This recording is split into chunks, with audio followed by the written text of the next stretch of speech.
Hello, world. It's your favorite podcast host about cryptids and about the creative process.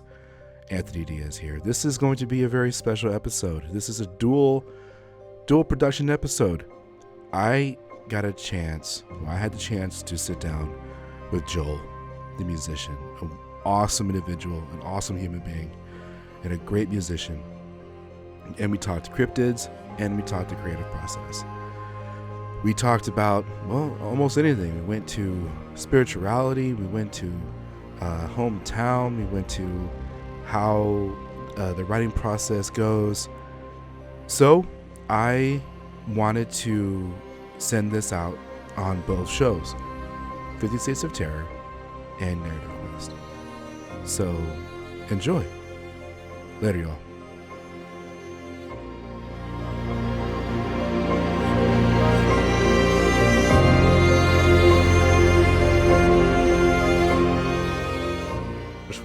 It's going to be so much fun. Oh, dude. Again, I've been excited. Thank you for coming on, man. Thank you for coming on. I'm excited. This is going to be a real fun one. I'm going to just skip all the intros, and because I really want to get right into a whole lot of things. So, Joel, you are a musician, a wonderful musician, man. Your band is amazing. Thank you. I thank you again for allowing me to use one of your songs for one of my episodes when I had Tony D as a special guest when he was talking about the Jersey Devil, and I got some friends of mine who are like, dude, I started following him on Spotify, and it's just awesome, man. So I thank you so much for letting me use your song. No, I appreciate it. Honestly, whenever I first kind of started putting feelers out there to different podcasts, there's a lot of startup guys that, no secret that the cryptid thing has really become a popular thing in the last few years, which has been exciting for me because I started writing a lot of this music like in 2010, 2011. And, it was at the time, it was just a kind of a fun, I thought a fun idea that nobody would care about. And it was really just for me. And so I recorded those 4 songs that are on that EP. And then as the cryptid community has kind of grown and the internet presence has really grown, I think it's always been there. Obviously, there's always been the cryptid community, the conspiracy community, like all that kind of stuff has been there for a long time. But now there's much more awareness of it, and it's become kind of a pop culture craze a little bit. And so I just started reaching out to different podcasts, and you were one of a few that were like, dude, yeah, we'd love to talk to you. And honestly, I wasn't even looking for interviews. I was just like, hey, I think that people in the community might enjoy my songs. And so it was really just here you go. Like, no strings attached, and everybody's been pretty gracious. And I did an interview with another podcast recently. And there've been a handful of people that have used some of my songs. And so I'm just thrilled that people enjoy it. That's awesome. Like I said, whenever I first wrote this stuff, I thought nobody's ever going to give a crap about this. It's just for me. And then I've discovered a whole community online of people that really enjoy the stories and I guess think that our music is pretty okay. So that's fun. Yeah. I mean, real quick, two probably my favorite songs is the one I use for the show is I Am the Loch Ness Monster, and then the other one I absolutely love is Point Pleasant. Two fantastic songs on that EP. Thank you. You are working on some new material, right? Yes. Yeah. We have about 6 new songs that are not on that original EP. And so those 4 songs that are on the original recording will get a new treatment because I have a band that's playing with me now. When I originally recorded that, it was just my drummer and me. So I did all of the parts, all of the vocals, and just had him do drums because I'm not a good drummer. I can play everything else but that. And so it was just, like I said, a pet project, never intended to play shows, never intended to become a band. And then it just kind of happened after coming back from the pandemic and realizing, hey, we could get out and play some shows if we wanted to, Right. and then it just kind of took off. And so at first it was just, hey, let's play some shows with the songs we have, and then it was during band practice, oh, I have this idea, let's write another one, and so this past year has been fun. A lot of new songs have kind of just poured out, and so yeah, some pretty cool ideas. So I think that you guys will be excited to hear them. I don't want to give away too much about them. They're not all specifically cryptid based, but there's a couple that are good ones that I think people will like. That creepy pasta kind of lore and that kind of thing. Oh, that's awesome. Stories that you hear on certain podcasts. So it'll be, I think it'll be fun. I think some of them will land pretty well. And so we're looking to hopefully record that next month. We're going to try to get in the studio and track it all. And so later this year, hopefully a full length album. And with all the fixins, we're going to do vinyl. We're going to do the whole shebang. Oh, hell yeah. Yeah. Yeah. Yeah.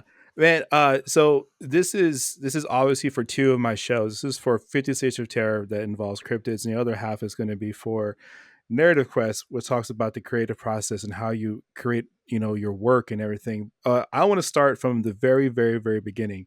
You are from Alton, Illinois. Yes. Yeah. I was looking at pictures from Alton, and I gotta say, what a gorgeous like downtown area. It looks like you're stepping into like this late 1800s, architecture, and then the mountainside right behind it, and then the river going into Missouri. Growing up, did you hear a lot of stories about cryptids in that area? So I actually grew up in Maryville, which is about 25 minutes from here, a little bit further inland, I guess from the river. Um, little subdivision out there, I guess is the word I'm looking for. Little suburban area, and we would drive through Alton all the time because the river road, right, like you were saying, the bluffs here and the way that the river runs along. There's a road that runs right along the river, Route 100. It's a historic route, and so my dad and we would drive up here and watch the leaves change, and we would drive through Alton. And I always thought Alton was so cool looking. Oh, nice. Um, and there was always this like lore around how haunted Alton was. And if you look into any information, it's the claim to fame is that like Alton is like one of the most haunted small towns in America. Yes. Um, and so there's some pretty interesting stuff here, cryptid stuff. There was actually right after we moved here, which was we just moved to Alton last year in the beginning of the summer, and like the week after I moved here, there was a alleged Mothman sighting, and I think it was probably just an owl or something like that. But there was this whole article that was written about it, and all of my friends were like, "Dude, of course, as soon as you moved to Alton, there would be a Mothman sighting because obviously Point Pleasant." And so I've kind of developed this persona around this stuff where my friends, they buy me Mothman plushies and figurines and stuff like that all the time. So it was kind of funny to have that happen. But there's a specific thing in Alton on the bluff where natives drew this. This is the Alton cryptid specifically. They drew this creature on the side of the bluff called the Piasaw bird, and it's Okay. like this part lion, part eagle, part it's almost like griffin-esque, but reptilian and has a human face. And the stories are like the natives drew it on the bluff cliffs to like scare people away, and that kind of thing. But Oh, wow. it's pretty interesting local history.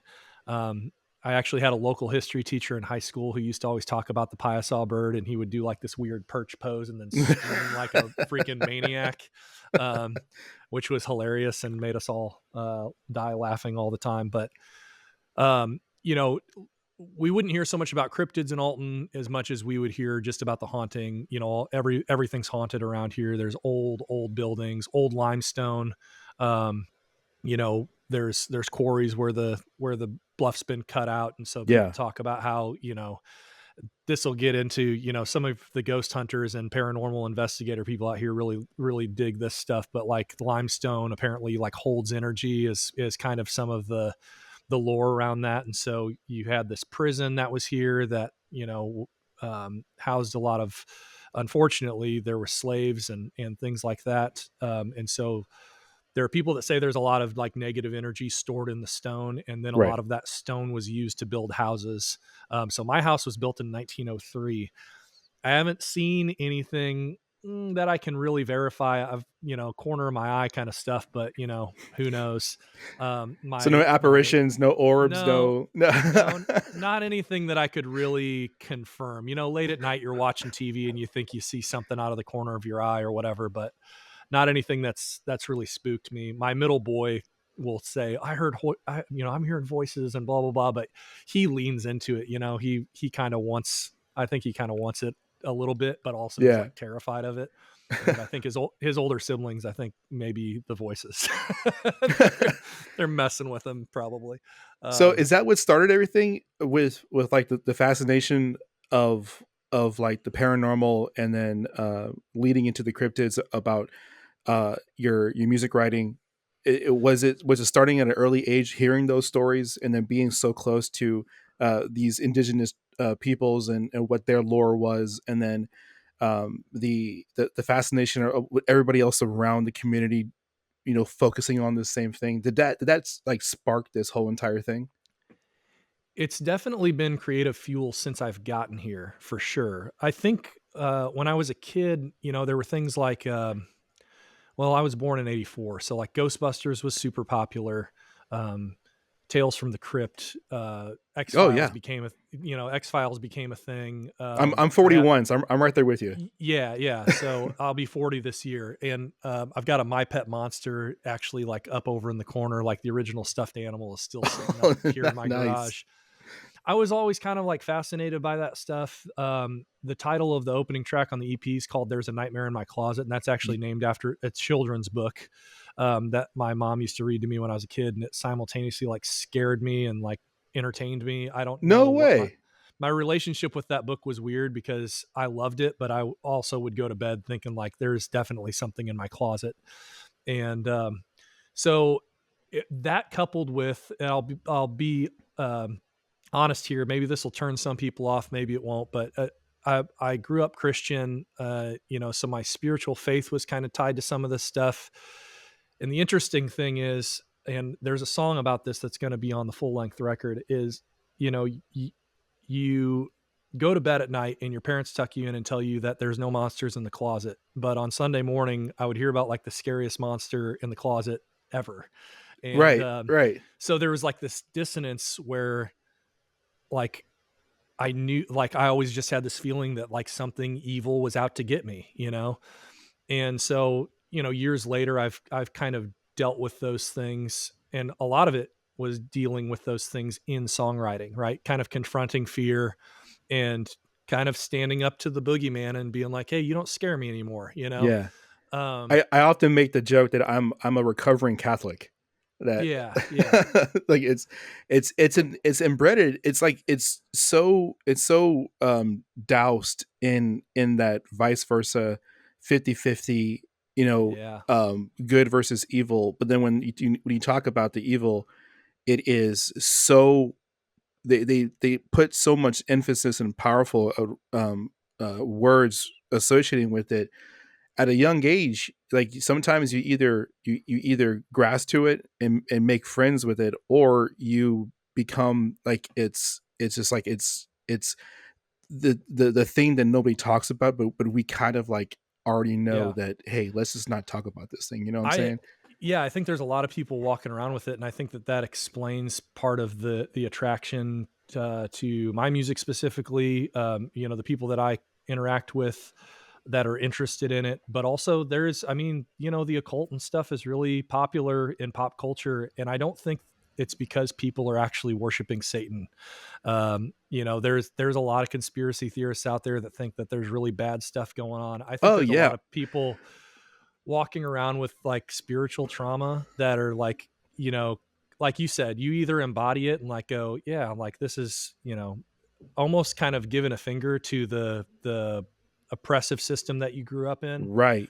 Right. or um, kind of standing up to the thing that always scared you and being like, yeah, that doesn't scare me anymore. For me, it's a little bit of both, because you said it like this. There's so much emphasis on that evil and the scary stuff. Um, but I was always told like that the light drives out darkness, and but somehow like my light wasn't strong enough to do that. Right. Um, Right. but I didn't I didn't leave like Jesus behind. I left the institution behind that told me that Jesus wasn't like powerful enough to like handle all of that stuff. And I'm not overtly like I don't overtly talk about my faith necessarily in my music, but it is like coping with some of those things and kind of wrestling out like keeping the good and like leaving the bad. Oh yeah. Um, I mean, so I've talked many times on the show that how I left the church a long time ago when essentially what happened is when I woke up and noticed like the hypocrisy that was going on within the establishment, and then the physical part of it, but not the spiritual part of it, which I kind of like just lean onto, but it's for me and no one else gets to tell me exactly what I can and cannot do. It's me. yeah, It's in and when you do talk about the the the part, because I lived during the satanic panic yeah, when I was a huge Dungeons and Dragons player, and I still am a Dungeons and Dragons player.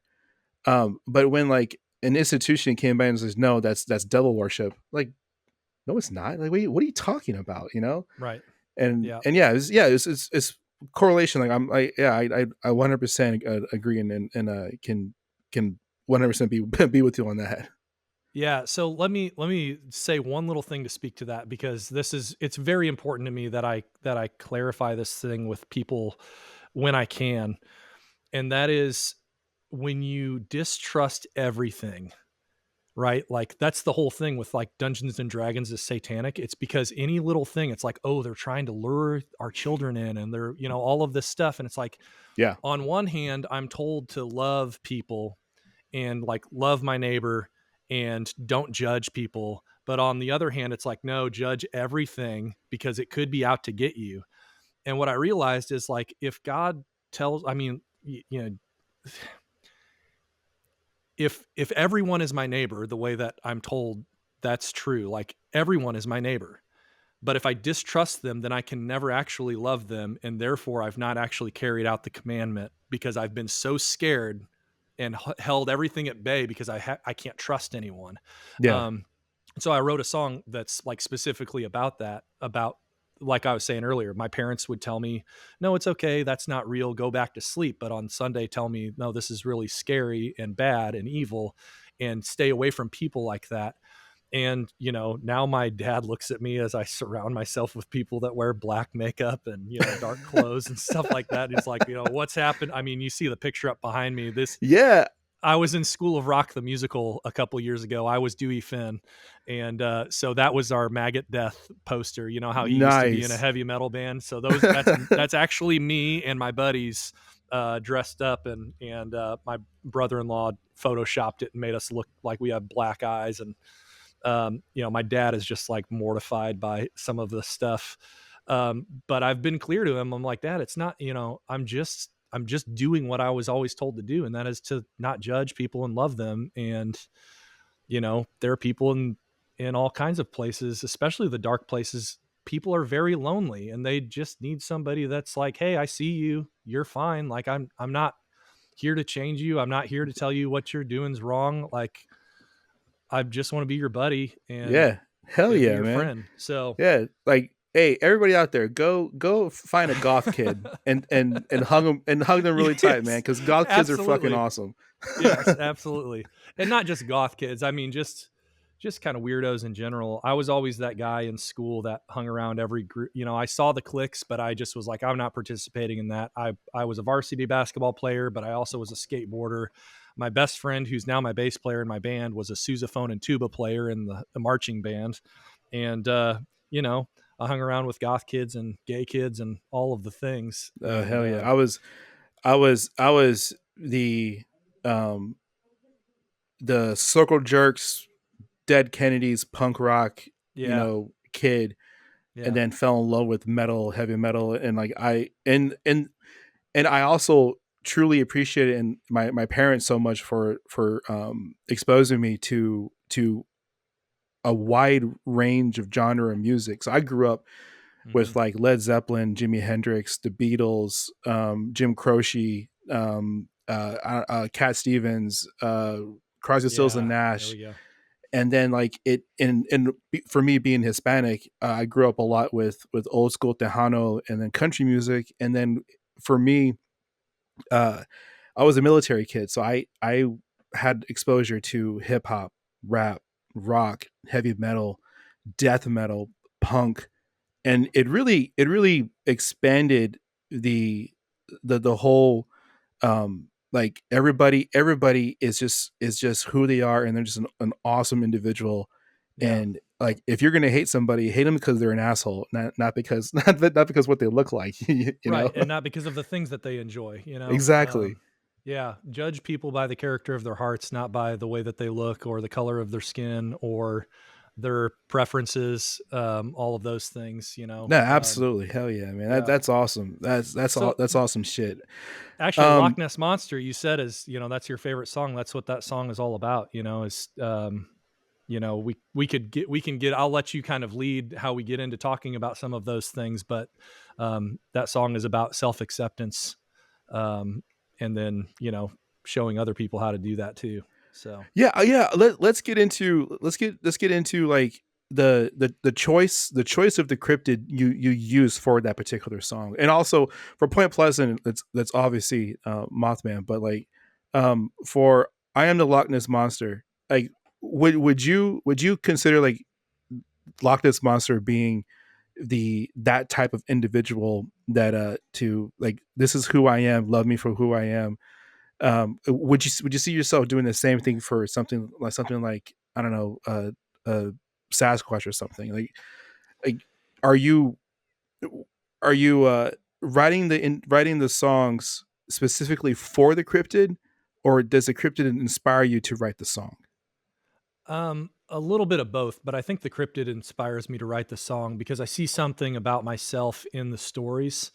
Um, I, I'll start with Loch Ness Monster, for example, which was actually the last song that I wrote. You know, the other three songs I wrote in like I said, from about 2010 to 2012, those three songs kind of came together. Loch Ness Monster I wrote in 2015 while I was in the vocal booth tracking the vocals. Oh, nice. So my buddy Jeremy came in town for one weekend and we jammed and we came up with that music. And I was like, this is something I need to put some vocals on it. And so when I was cutting the EP, I wrote it as I was recording line by line, and it had this underwater feel to it. And I always was intrigued by the Loch Ness Monster from a young age because I always thought, and this is kind of the little monologue I give before I play the song live. Um, I was intrigued by the idea that like maybe a dinosaur or something, whatever it is, like if it is this like kind of plesiosaur esque kind of animal somehow survived, you know, all these years and is alive somewhere in a lake on Earth. You know, I thought Yeah. was a really cool thing from a young age. I was fascinated by it, and I remember like there's an episode about Loch Ness Monster on X Files. Um, there were just different things that I remember watching when I was a kid about Loch Ness Monster. I thought, man, that's really cool. That'd be cool if that was real, you know? And so when I started writing the song, I thought if Nessie were real, like that, it would be really awesome, right? Like people would line up for miles and miles and pay all kinds of money just to get a glimpse if there was a way for us to like get a good look at her or him. Yeah. And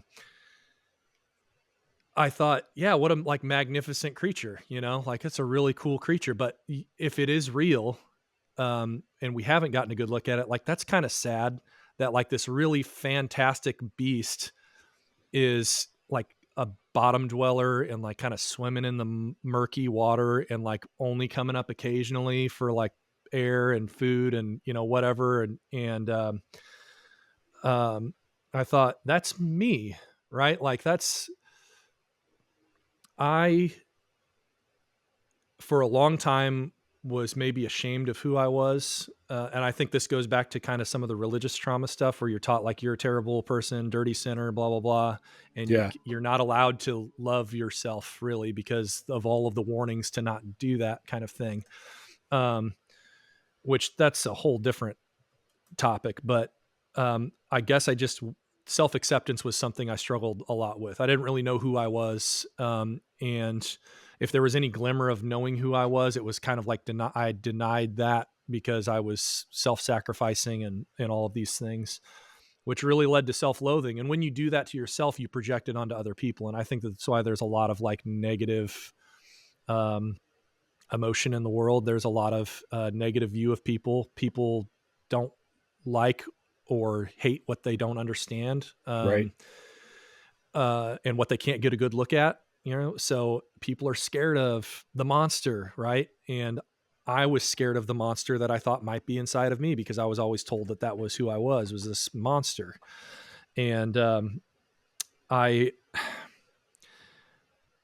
realized that I was always taught that the light, like I said earlier, light drives out darkness. I actually am like a pretty neat animal. Like, I'm a pretty cool creature. And so is everybody else. Like, I start seeing the value in humanity and looking at people around me and going like, quit hiding yourself. Like, quit lying about who you are. Quit pretending to be something you're not. Quit trying to be a version of yourself that you think might satisfy other people, and just come up to the surface and show yourself. And some people might be scared of you. Like if Nessie came up out of Loch Ness tomorrow, there might be some people that ran for the hills because they're afraid like this monster is going to kill them. But I think a lot of people would be just completely fascinated and fall in love with it. And so that's kind of the message, is like, come up to the surface and be who you are. Don't pretend to be a different version of yourself, and you'll find the people that will accept you and love you. And at the end of the day, if no one will, then I will. All right. So that's my deal. That's kind of what my monologue before we play that song.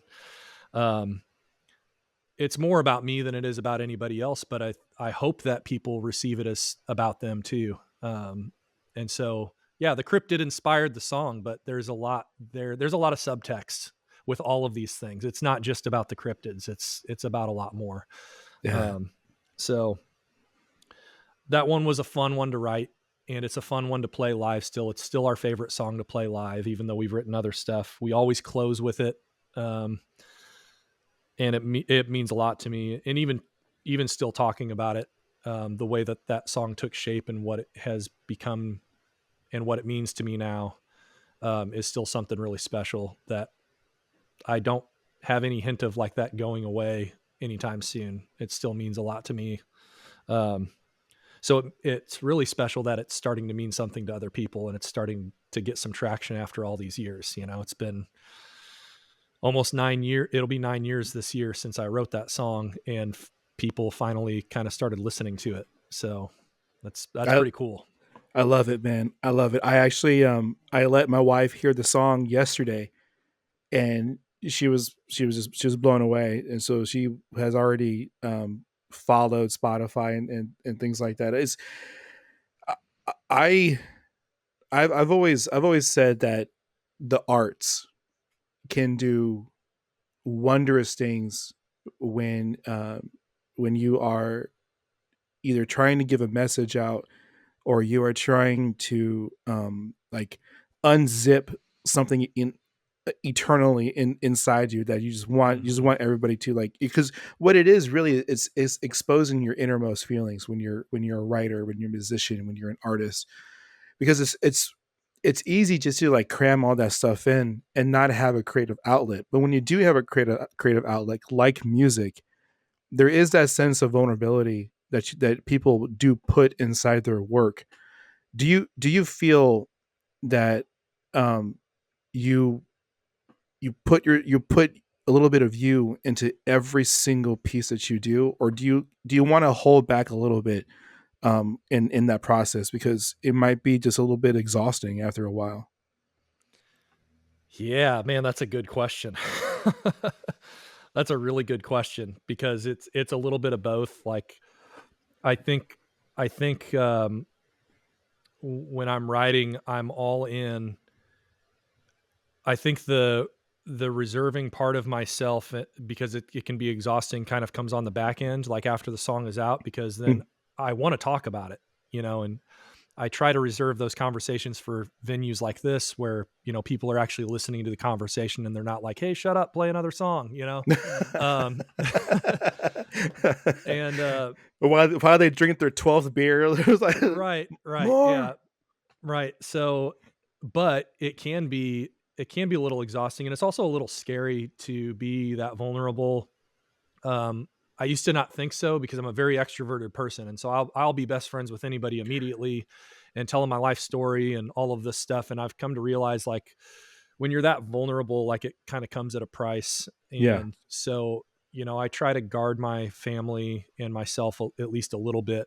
Though I don't always want to. Like, I kind of always want to just like spill the beans about everything and just be completely 100% honest about everything.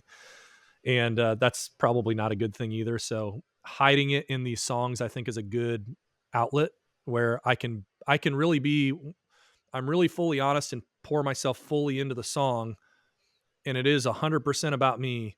But anybody that listens to it only gets like kind of that glimpse, and really art is subjective. So people will take whatever meaning away from Yeah. these songs that they want when they listen to them, unless of course they hear me tell these stories and then they know, oh, now they've got to look under the hood at what it really means.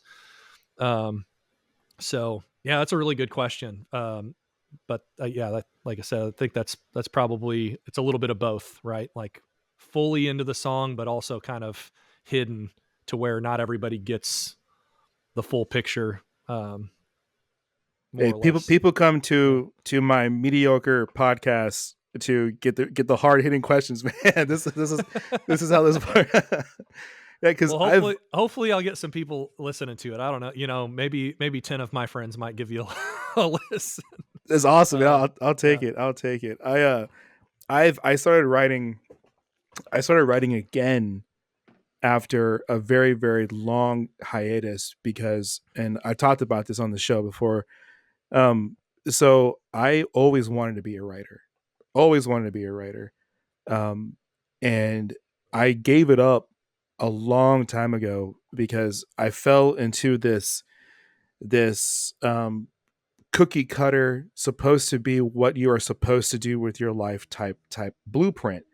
Hmm. And what it basically, what for me, my blueprint was: you graduate high school, go to college, and then you get a family and what have you. But what I ended up doing was I graduated high school, went to college, the Twin Towers fell. I joined the military. My dad was still in the military. I got out, went to college, found my wife, had kids, and now I don't hate my job. I'm thankful I have a job, but it's like Yeah. it's not what I want to do for the rest of my life, you know? And then it was my wife and I in our old apartment, and I was like, you know what? I think I'm gonna just write something. I'm just gonna just start writing. And then it turned into a a small section of a book. Yes. Then Yeah. chapter one turned to chapter 15. And then I started doing these vocal contests, and I started to write poetry, and I started to write more and more and more. And then I rekindled this flame that was pretty much almost to extinction. Hmm. And when I finally woke up, you know, maybe 2 years ago, and I was like, I don't want to work until I'm 64, or wait, now it's what, 60, 67 and a half to retirement age. I don't want to do that. And then kick myself in the ass and say I should have done that. I should have at least tried to publish my book when I was younger. Yeah. So that's exactly how all of this started. It was just like Yeah. I this whole thing called content creation is just this weird concept that modern people can just go into a video camera, record themselves playing video games, and that's their livelihood. That's what they do for their their lives. And for me, like all I want to do is just like write stories and make people like think about more than just, the day-to-day grind. Yeah. And I absolutely love that there are people like you who are are doing it and making wonderful, wonderful content and wonderful music, and having a small little voice for like anybody who wants to hear it can hear it. Yeah. And I I am I think I'm a little bit scared being older and thinking that I can't do this I can't do this much longer. But that's nonsense. Like I can keep on doing this for as long as I have as long as I'm breathing. Yep. When you look at down the road, do you feel the same way? Do you feel like, what, if I'm gonna put one more album out, you know what? I'm gonna go on tour. I can go on tour. I can do this. I can do that. What's your 5 to 10 year, like, music wise, plan for right now? Man, another really good question. And also I love that lead up and I just want to encourage you, do what you're doing, man, because we're not all that different. Um, I I may not look like it, but I have a corporate job that I work 9 to 5 every day that, it pays the bills. Yeah, it pays the It's bills. it's not the thing that I love to do, but it does afford me the margin and time and space to be able to create as a musician. And um, my I'm really protective about my time, so that I'm balancing it and giving enough time to my family and my kids and my wife, and then I can borrow some time to sit out here in this garage and write songs and go play with my buddies, once or twice a month. Um, I think my goal at this point is, one, get this album done, because I feel like it's gonna close. I'm like closing the book on one chapter of life with this one, and which is it's a very long chat. It's really kind of the prologue to where I'm going, um, and I think after that, it's kind of figuring out what stories I want to tell next, and what aspects of the human condition and struggle that I want to tackle with allegory, be it with sea monsters or cryptids or whatever other kind of folklore that I want to do that with. Yeah. Um, I've just realized that at this point, the the goal can't be to like get to a place. Like I can't be looking too far in the future. I need to be looking at the thing that's in front of me and then just be patient and let it become what it will be. And then when I get there, I'll know, and then the next thing will come. That being said, of course, I dream about things. Like I said, I got a 9 to 5 job. It would be awesome to not have that, but I don't know if that's realistic. But I can dream about it. What would I do if I didn't have a full time job? I don't imagine that I would just create music nonstop. I would want to um, help my kids do the same thing, and not have my kids go down the same path if they don't want to. Some of my kids might want to go to college and just do a normal job that may be their pursuit, and for some people that works. Yeah. I think maybe they have a creative spark that they might not they might not like that, and so I just want to fuel what they're good at and what they're passionate about, so that they have a better chance of a livelihood with it early on, versus like us, where it's like you did the thing that was expected of you, and then in your late 30s you're realizing, man, if I would have put this kind of energy and effort into it before I got married, I might have made a career of it and then been able to get married and actually invite my family into a life that I already created, instead of trying to not escape from, but Right. borrow time from the life that I've created now to do the thing that I kind of wish I would have done back then. And there's no regret. Like I have no regret about where I'm at. I think it's all quite beautiful, actually. I wouldn't have written the songs that I've written now back then. I would have written dumb pop punk songs that didn't mean anything, about a girl that didn't exist, because that's what you do. Pop punk is either love songs or, sticking the middle finger to the government.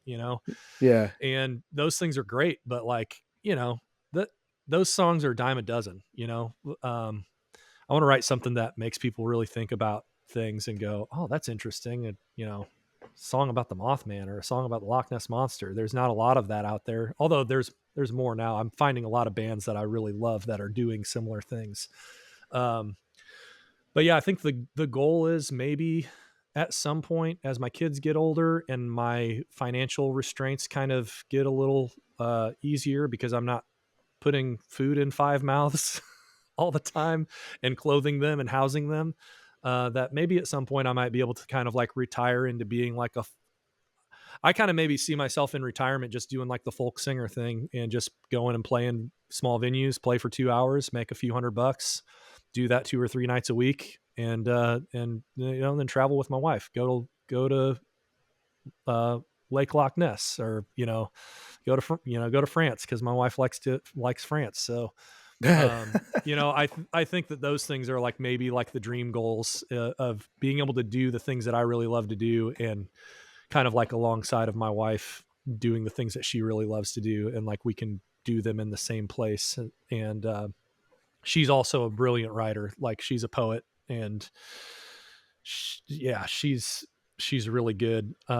She doesn't have quite the capacity to do it right now as I do, because being a mom of 5 kids is like mentally and emotionally exhausting. Oh, yeah. And I'm trying to do my best to kind of like relieve that for her so she can participate in this stuff with me, because it's so fulfilling and life-giving for me. I want her to have the same thing, but we also have to raise these kids. So at some point, that's kind of the goal, is like we'll kind of retire into being the weird artists that we are. Um, if that's okay with her, if that's what she wants to do. If not, like we'll figure it out. We always do. I I spent a lot of years making plans for myself and kind of dragging her along, so I'm reluctant to say, here's my long-term goals that I haven't communicated to my wife at all. It's like I dream about stuff, but I don't put big expectations on it. But yeah, I think to be able to make a living just being creative, the podcasting thing is kind of fun too. I've always wanted to do a podcast where I talk to other songwriters, similar to like the Narrative Quest thing, where you're just talking to people about creative process. But I don't know. I don't know if that'll happen or not. Maybe it will. Maybe being on these few podcast episodes recently might light a fire under me to do something like that too. I tell you what, it is it is so simple to do. If honestly, all you really need is you just put a cell phone in the middle of two people talking, you hit record, and there you go. You just have a Yeah, conversation. You put it on the socials, put it on the interwebs, and boom, you have a show. Um, I actually would love to be a fly on the wall with you talking to other musicians and artists about um this may sound weird, but the craft of music writing and the craft of being a musician. I would just love to just like sit in the back with the beer and just like listen to this like yeah, and just listen in. People who are followers of the show know that my wife quit her job last year and became a full time artist. She does that's amazing. oddity stuff, so she Yeah, arts and oddities. Uh, and when you talk about you and your family, I 100% can empathize and sympathize with that, especially when you know you start to wonder like what would happen if I just kind of quit my job and did this full time.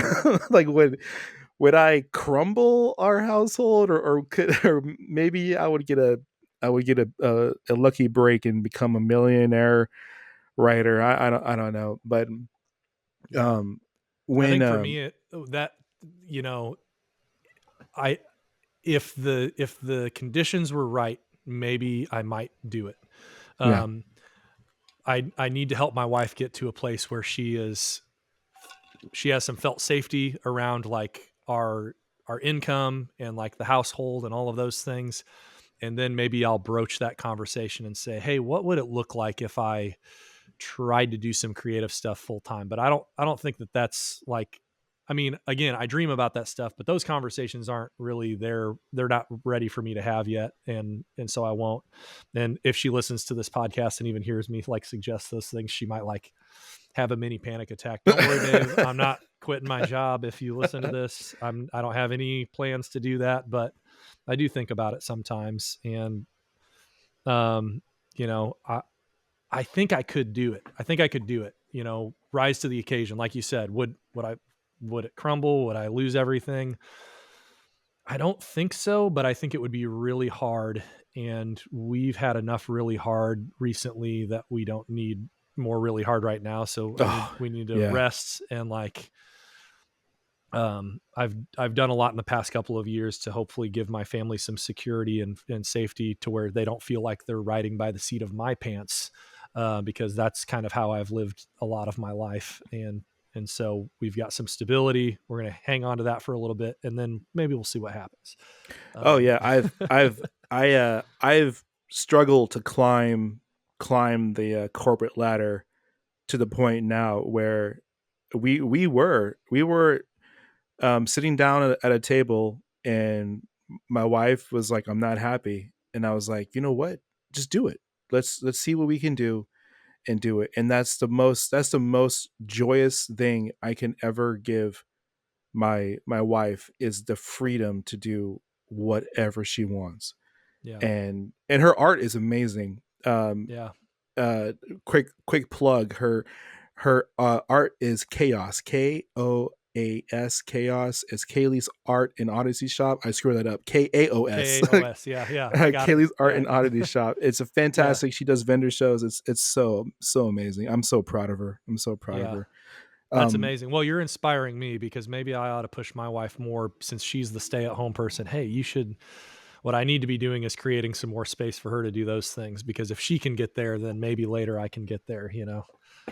yeah, and seeing the creative process with the how she does her art, it's super fascinating. It is incredibly fascinating how is a blank piece of paper can just become this wonderful thing, and like I dabble in art. I was a musician. I did have a band way long ago, a garage band in high school. I like the arts. I have to put out there in the universe, I am a writer. Yes, you um are. so when I do see these creative people do creative things, it really gets me fired up. It's like, man, like I all right, you did that. I gotta put in one more chapter. I gotta put in 1,000 more words on here. I gotta put in, one more verse on this poem that I've been sitting on for so many years. Yeah. um but let's get back to cryptids real quick. Yeah, yeah. So do you anybody who follows the show knows that I'm a believer. I believe in most of the cryptids that are Okay. out there. Yeah. Things that are ridiculous, like the snallygaster. I don't. That's just too. That's too much for me. Yeah. Do you also have that small little belief that there might be something out there in the woods that is a chupacabra, a Sasquatch, or Yeah. and things like that? Yeah, I would I don't classify myself as a true believer because there's still enough skepticism in me to go, there's usually kind of a way to explain stories and things like that. And so I kind of tend to fall on the side of the debunkers a lot of times. Um, but the fascination and curiosity is still there. It's still kind of like the what if. Hmm. The Mothman was the thing that really started this whole process for me. I remember watching the Mothman prophecies when I was in high school because it came out in 2002, the year before I graduated, and thinking that was a crazy movie, like it was really weird. And I always took the based on true events part to mean like the bridge collapse, like the natural disasters that Indrid Cold kind of predicts and all of that Yeah. kind of stuff. I'm like, oh yeah, those things were all true events. And then this Mothman story was kind of put in this movie around this. I didn't realize that this was actually a historical event that took place in 1966 and 1967, because of course they modernized the movie too. So it's more, not current times, but, I guess set in like the late 80s, early 90s in the movie.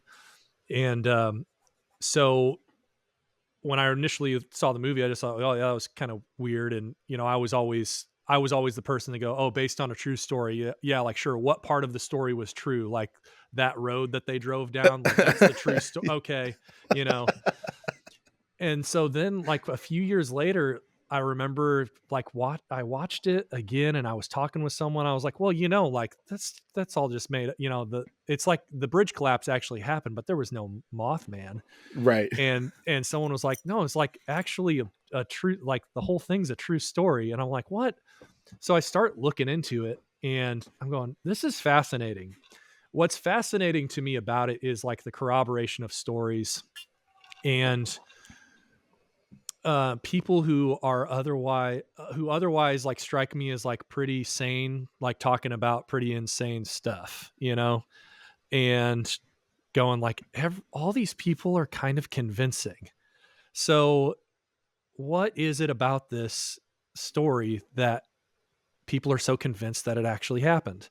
And so I just started digging and digging and reading more and, read the Mothman prophecies, read the, watch all the Mothman prophecies documentaries, read other stories, comic books, and go, man, this is really cool. And so then like the Mothman thing kind of becomes part of this persona as a musician, that I write this song, just kind of really the song is documenting, it's really about John Keel, right? In the movie it's John Klein.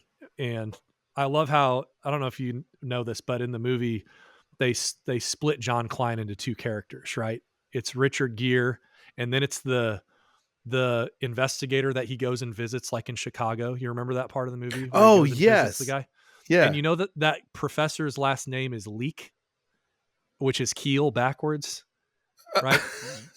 So he's like this paranormal investigator, where Richard Gere is just this guy who's like kind of obsessed with this creature Yeah. and figuring out, really he's obsessed with like trying to figure out a way to get his wife back. And the Mothman's kind of like leading, spoiler alert if anybody's not seen this 21-year-old movie, 22-year-old movie, like uh but he's like obsessed with that. So it's like these two, it's really, I think Professor Leak is John Keel warning his younger self, John Klein, hey, careful how far down this road you go, because it's going to ruin your life. Because John Keel, John Keel, the actual guy who wrote Mothman Prophecies, lost friends, lost family. Really the whole thing kind of wrecked his life. And people talk about profiteering and stuff, and sure, the guy made money, but what did it cost him? And so I was fascinated by that element of it, like the human element in the story, which is like this guy is like so obsessed with this thing that he just like almost like loses his grip on reality. Yeah. And so it's kind of a cautionary tale about like what things we get obsessed with and how far down the rabbit hole we're willing to go. And just kind of, it's okay to look. Like I'm all a fan of like looking and going, what if? That's cool, maybe. But like I'm kind of tethered to this other, like the reality that I know is real, that I can touch, that I know is true.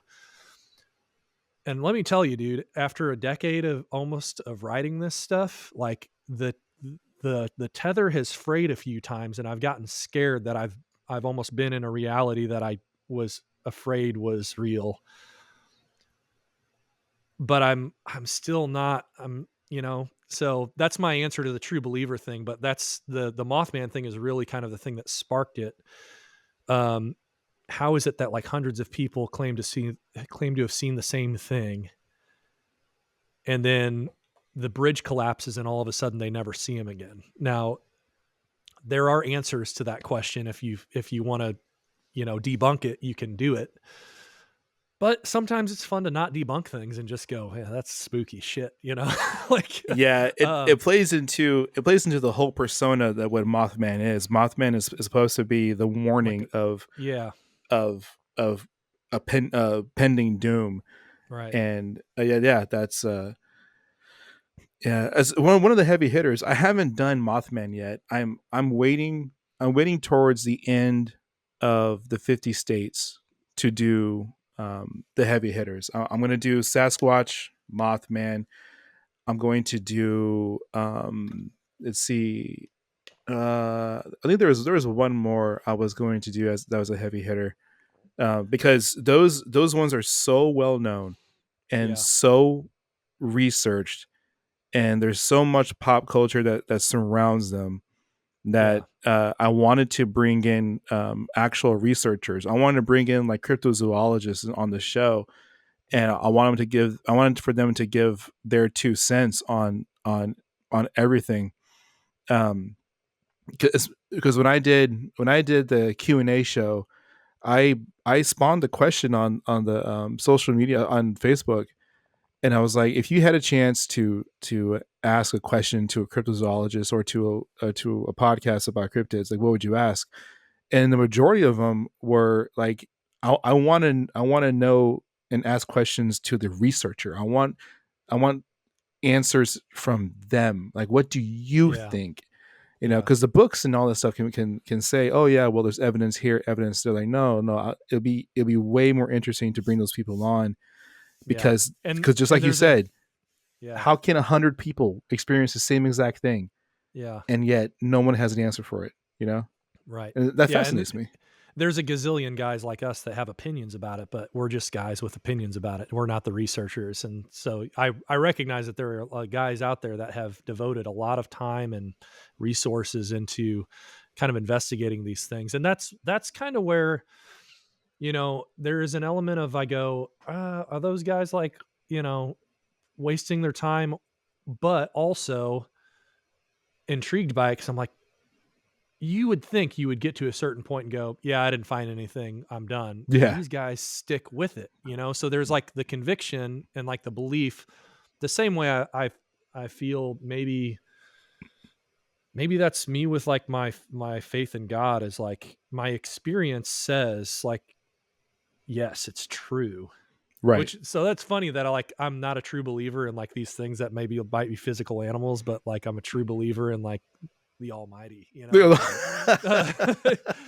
uh, and so maybe that says something more about me, but you know, the conviction because it's what their experience tells them. Like if evidence told me, like I haven't encountered the thing yet that has made me go, yeah, I guess that's not real. I'm gonna give that up, and like turn my back entirely on the idea of higher power and all of that kind of thing. And it hasn't Yeah, happened, and maybe it's the same with these guys. Is they're so that's convicting to me. Like that there's some conviction and it's compelling to know that people are out there devoting so much time to it. And you would think that if they came across evidence that pointed to the contrary, they would be like, I've turned every stone, I've looked and I haven't found anything, and so I guess I'm done.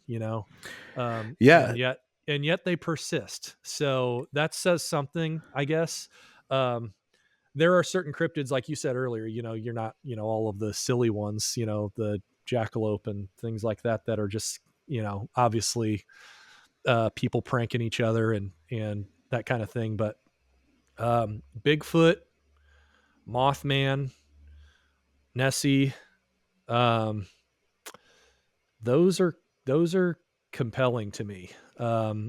You know, Nessie maybe not so much. There, that's always kind of like there's a sighting and it's a log. But it's cool to think about. And yeah, if it were true, like what's the consequence of that? Like nothing. That's amazing. Um, maybe if yeah. And Mothman's then real, there's some consequence to that. But uh, Sasquatch, I mean, if they're real, they've been out there in the woods not bugging anyone for hundreds of years. Cool.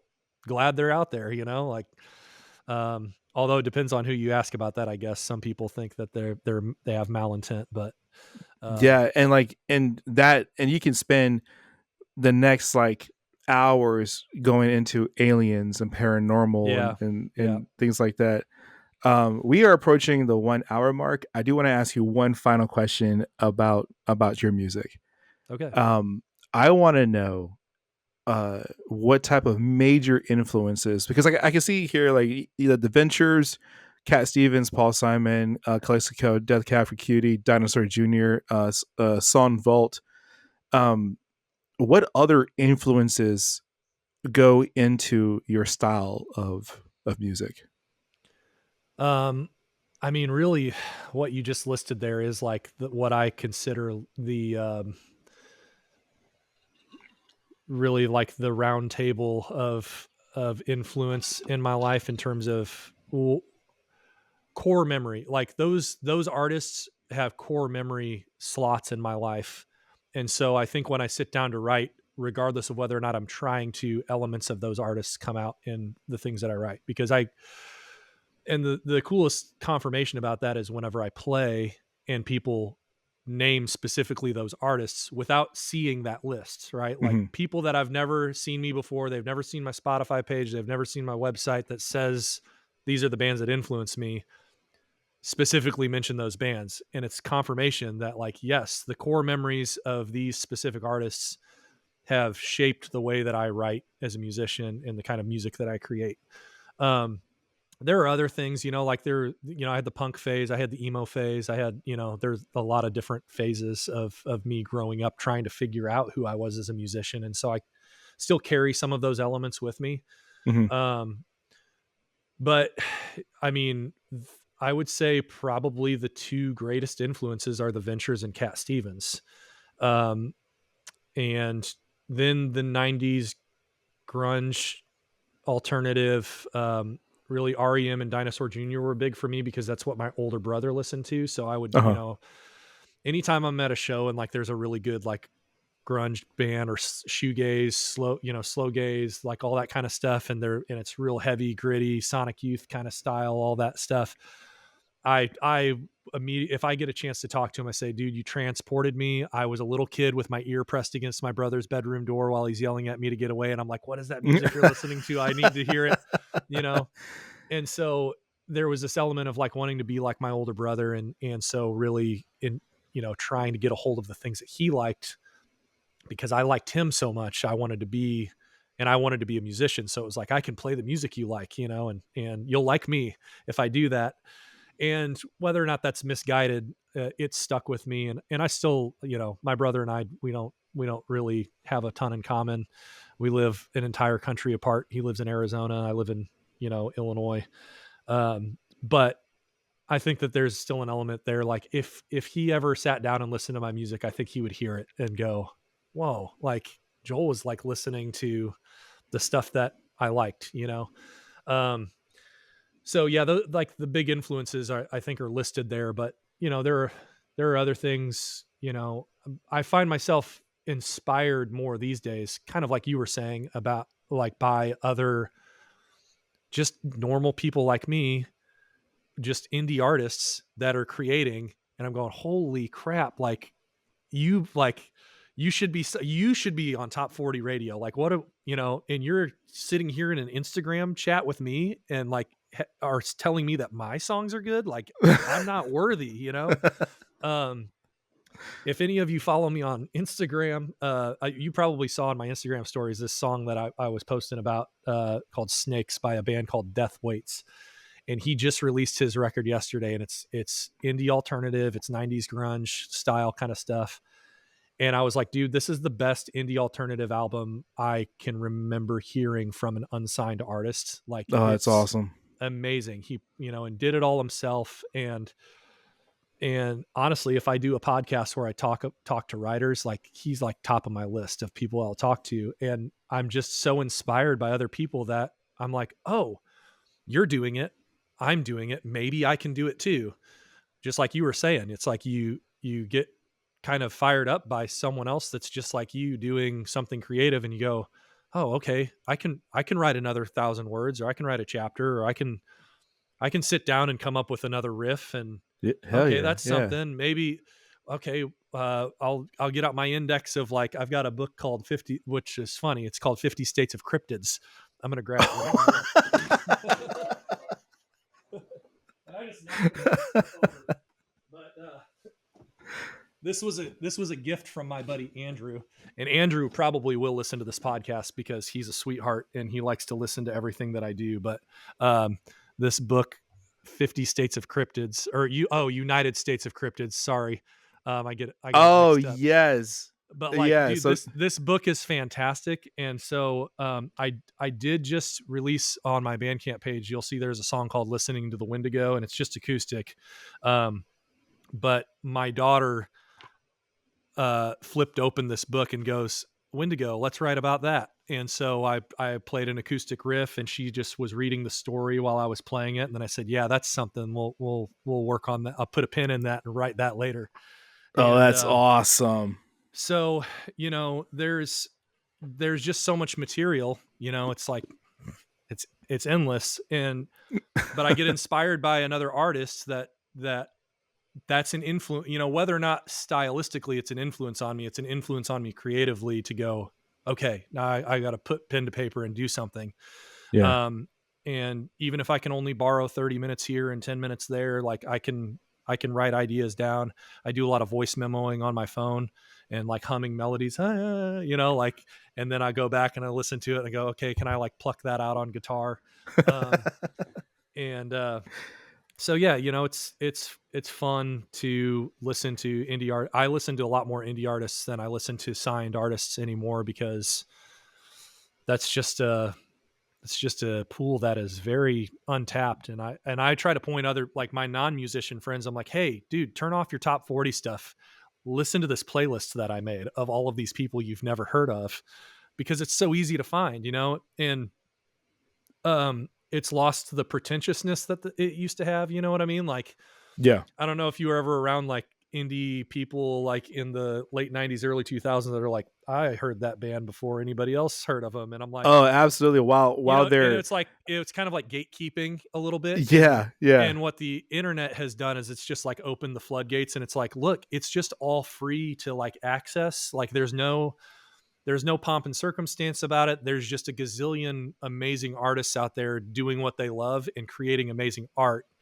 And yet we're willing to spend $1,000 to go to a concert, but not spend $10 to support a person doing what they love. And arguably maybe creating better things than what you're seeing on the big stages. Yeah. Just I mean, my opinion. yeah, don't get me wrong. I do love big ticket bands. Like I'm a huge same. Tool fan, Deftones fan, all that. But like, I would much rather go sit in the back of a dirty, musty bar with a $2 Pabst Blue Ribbon and listen to a folk singer just belt out like a song that they wrote like in a van, traveling cross country. Like that is just, and that is just fantastic to me. That would be an awesome night. Yeah. So indie shows are amazing. Indie artists are amazing. A huge influence on me. Aside from my, like I said, the gamut of artists that you rattled off there. The Ventures were hugely influential to me because, like you said, your parents exposed you to a wide range of music as a kid. Mine was a little bit more restricted. Not that I wasn't allowed to listen to things. It's just that it wasn't present in our home. So it was either the Sunday gospel stuff or 50s and 60s, Motown, 50s and 60s pop stuff that was on like oldies radio. And so like the Drifters, the Penguins, and all that stuff was going on. Yeah. Okay, so, there was like doo-wop stuff, but also Motown, some rock stuff, Buddy Holly and Elvis and stuff like that. But early Elvis, because older Elvis was bad, because he gave into sex, drugs, and rock and roll, right? So there was like that influence where like my dad was like, yeah, young Elvis, he was a good boy, and like he never really was he was always kind of a rebel, you know what I mean? Like, but his hair wasn't sloppy back then, so my dad thought he was a good boy, but my dad had a small record collection, and the other thing that was influential was my dad was into muscle cars, classic cars. He had a 63 Chevy Impala that he spent most of my life restoring. Ooh, And so he spent a lot of time in his garage tinkering on that car. And I just wanted to be close to my dad. And so I spent a lot of time in the garage as well. And what yeah. came along with that was surf music. Because classic cars, muscle cars went hand in hand with the Beach Boys, Ronnie and the Daytonas, the Cobras, Yes. Dick um, Dale, the king of yeah, surf yes, guitar. Yeah. yes, yeah. Dick Dale, and then the Ventures were instrumental. So of course, I heard songs by uh, like the Beatles and other rock and roll artists that I didn't actually listen to and didn't know the words to. I heard the instrumental version played by the Ventures of "Hey Jude" before I ever heard the actual song "Hey Jude." Oh Um, wow. and so everything that the Ventures did was done with this heavy tremolo. It was all, they played those like Mossrite guitars that were like real weird shaped but kind of sounded like a Stratocaster. It was all very surf vibey. Yeah. And so that has carried to this day into my tone. That's like my guitar tone, and that's what comes out of me when I play, to the point that I've had people say, "Hey, have you ever heard of this band from the 60s called the Ventures?" And anytime somebody says that to me, I'm like, yes, yes, thank you for recognizing that, because Yeah. nobody, Yeah. that's a All that's a right. deep cut, but those guys wrote they wrote the Hawaii 5 theme song. They played Wipeout and Tequila and all kinds of, Green Onions, and they played all kinds of stuff that, the Batman theme, the 60s Batman theme song, the Ventures did. Um so a lot of people don't know those things, but it's yeah, that they're the number one biggest influence on me. Because it was that was like the core memory as a kid, was that surf rock tone. Yeah. Obviously the Beach Boys were probably kind of a close second, but the Ventures were, that's the core of my musical pursuit, because they did, I mean, even though they did the surf rock thing, they did everything. So I have this very, they did country, they did, real weird experimental psychedelic rock and stuff like that. So I had this wide gamut of influence in one band because they covered everybody's music instrumentally. So Yeah. all of the vocal Before. melodies were done on guitar, Yeah. Like Um, before, like Jefferson Airplane was, and all that psychedelic rock coming in. Yeah. They were ahead of their time, yeah, hugely ahead of their time. yeah. And Joel, I truly appreciate you coming on the show and talking to Man, me about thank you for cryptids having and me. about the creative Yeah, process and about your music, man. Where yeah. can people find you? I just launched a website. I don't know if people do What? that anymore. Listen to joel.net. Real easy. Um, and then all my social media is just listen to Joel. So Instagram handle is at listen to Joel, Facebook.com/listen to Joel. I'm on Threads. I don't know if I think you're maybe on Threads as well. I don't know if you Oh are, but no, no, and I'm not on Threads. I'm not Threads cool is enough real. for Threads yet. Well, dude, as a writer, let me just tell you, you should get over there, man, because there's a really cool community of like creatives that are very supportive of each other on Threads. I don't go there to gain fans and followers. I go there to like kind of commiserate with other artists and like talk about Really? creative process stuff. Yeah. So I think you would really enjoy that space, and really curate it to like if you're just doing creative writing, like like a novelist, like you will find a lot of other people doing that. Um, I've met all kinds of singer songwriters and grunge artists and stuff like that all over the country. Death Waits, I met them on Threads. They're from Toronto. Um, have some friends in New York, have some friends in Pennsylvania, Nashville, Texas, that we all talk all the time now, That's and, awesome. and, again, if I ever do a podcast, you'll probably hear from a lot of those people. Um, so yeah, listen to Joel, that's everything, but listen to joel.net. So Joel, um, just like the book of the Bible. I am 100% going to tag that Yeah. now, and I'm going to send everybody to the website. Yeah. Joel, man, I do appreciate you coming on. Man, your music is awesome. You're awesome.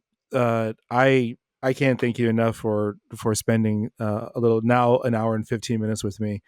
Um, and yeah, um, You have any last words before we end this? Just man, I appreciate you inviting me on. Very honored to be considered worthy to be listened to for an hour and 15 minutes. Hopefully your audience thinks the same thing. I'll listen back to my recorded voice and go, oh gosh, what was I saying? But yeah, thank you very much. On the website, if anybody goes to the website, there's a store on there. Hopefully by the time you post this episode, there will be t-shirts, stickers, buttons, CDs, all that kind of stuff that you can get. It's all, actually, I just had the t-shirts done. It's the Loch Ness Monster, and it says "You are not a monster" on it. Awesome.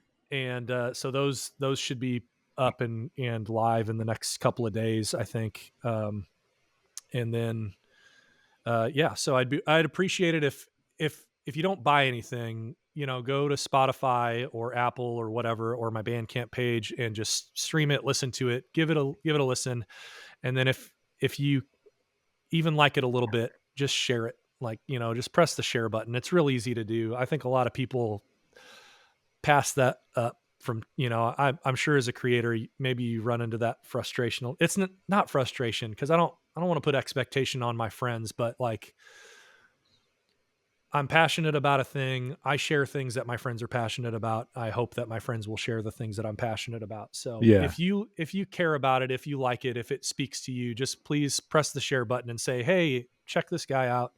I'm not trying to get famous. I just want people to be moved by the music and the stories.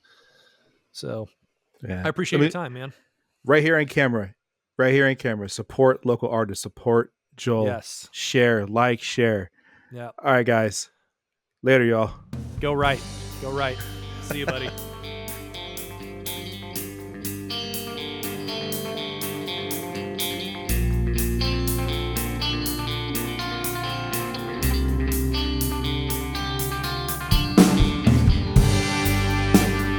Bottom feeder.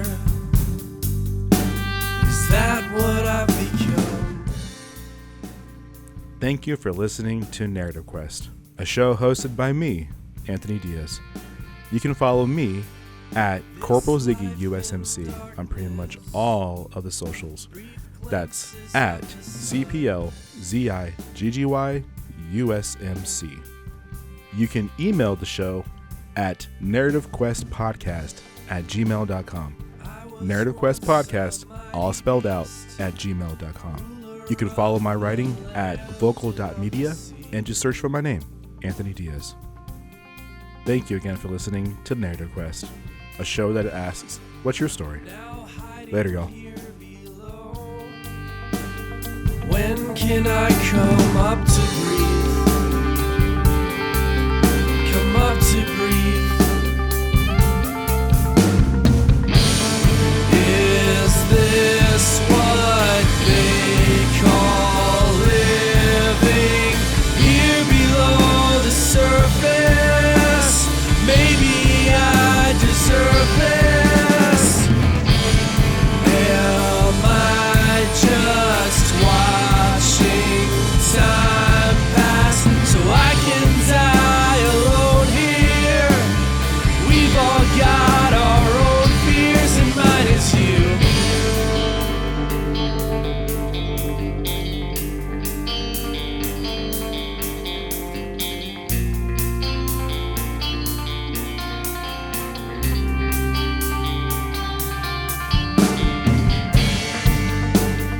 Weary sinner, what have I become?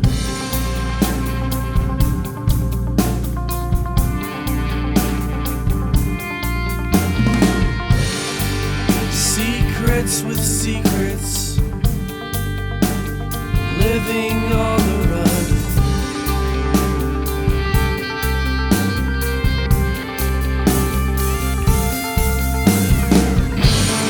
Is this what they call living here below the surface? Maybe I deserve this. Am I just